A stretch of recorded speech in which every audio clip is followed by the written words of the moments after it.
Shqiptarët mallkuar qofshin, tani ta them me të ngritë zërin, mallkuar qofshin që s'po ngrihet. Se këti shqiptari është ngull, ti kam palë që s'po reagon më.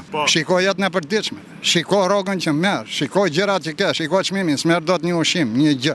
S'merr dot një gjë më të thjeshtë, vetë dot në një institucion zgjedhësh hall si atë del dot. Qoftë spitalet po të zë shembull, nuk po të them për gjyqe për gjëra më të tash. Zvedet dot. Po së rropën doktorët na lekët, zvedet dot. Për ato që i kanë vojt kuris po ta flas edhe me bindje. Pse nuk flasim? Pse s'do populli letëri, mire ka kështu. Se ky popull u sakatua iku jashtë shtetit. Këtu iku më shumë në gjysmën e Shqipërisë, çfarë pret më, po të bësh statistikë, edhe statistikat po i gënjejnë.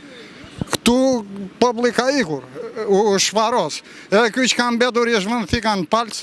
Çfarë të mund? Kur ky popull s'do veten e vet, nuk do dalun t'i them popullit. Të ngrihet.